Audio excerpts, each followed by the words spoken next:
اب جب دل میں محبت کسی کی بھی پیدا ہو، کسی کی بھی محبت کسی کی بھی پیدا ہوتی ہے تو آدمی بولنے میں اس کی نقل کرتا ہے، چلنے میں اس کی نقل کرتا ہے، کردار میں اس کی نقل کرتا ہے، کھانے پینے میں اس کی نقل کرتا ہے، گفتار میں اس کی نقل کرتا ہے۔ یہ سب کچھ چیزیں ہوتی ہے رسول اللہ محبت اہل بیت اس لیے ہمارے دلوں کے اندر پیدا کرنا چاہتے ہیں کہ لوگوں تمہیں پتہ ہونا چاہیے کہ پہلے دن سے لے کر آخری دن تک ہر دن میری اہل بیت تمہارے دین کی حفاظت کرتی نظر آ رہی ہے۔ جب تم ان سے محبت کرو گے تو تم دین کے مخالف نہیں جاؤ گے بلکہ تم بھی دین کے حمایتی بنو گے، تم بھی دین کے حامی بنو گے۔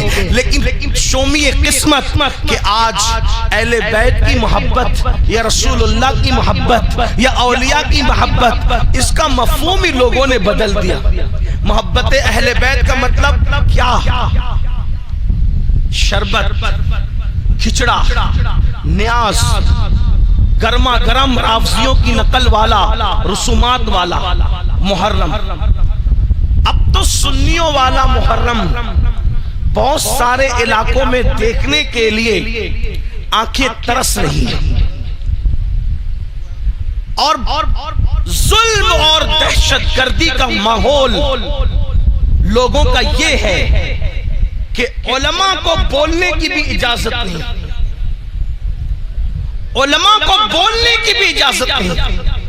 جو علماء بولے، جو علماء گفتگو کریں، چھوڑ دو ضرورت نہیں، چھوڑ دو۔ اب کوئی بات نہیں، اب میں تو بات سمیٹ رہا ہوں، اب بہت بات تو اختتام کی طرف جاری، اب تھوڑی دیر سن لے، بس کوئی لمبی نہیں کرنی۔ آپ توجہ فرمائیں، ایک بار درود شریف پڑھ لیں۔ آپ اللہم صلی علی اللہ درود پڑھنے کو کہتا ہوں تو درود شریف کی آواز بھی نہیں آتی، پتہ نہیں کیا مسئلہ ہے۔ ارے میرے بھائیو، ایک مرتبہ درود پڑھنا یہ جہاد اور حج میں شرکت کرنے سے افضل ہے۔ بے شک ایک بار درود پڑھنا حج سے زیادہ ثواب، جہاد میں شرکت کرنے سے زیادہ ثواب ہے۔ پھر آپ سے کہا جاتا ہے درود شریف پڑھو، آپ چپ رہتے ہیں، بھئی درود شریف تو پڑھ لو اللہ کے بندو۔ صلی اللہ علیہ اللہم صلی علی سیدنا و مولانا محمد المعدن الجود والکرم و آلہ و صحبہ وبارک وسلم صلاة و سلام علیکہ یا رسول اللہ صلی اللہ علیہ وسلم۔ علماء کہتے ہیں، علماء پر ایسا روب، مقرروں پر ایسا روب، کوئی نہیں بول سکتا غلط رسموں کے خلاف، اور جو بولے گا اس پر آستینیں چڑھے گی، اس کو ماں بہن کی گالیاں دی جائے گی، اس کو خارجی ناسبی کہا جائے گا۔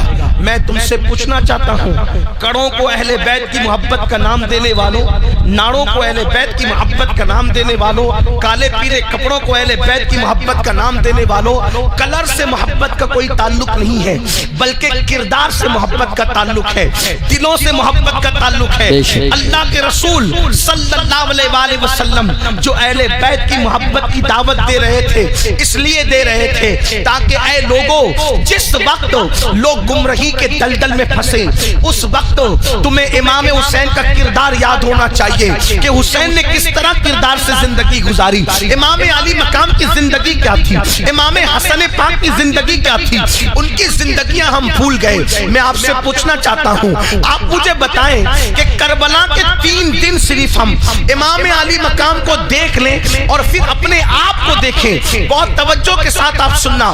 امام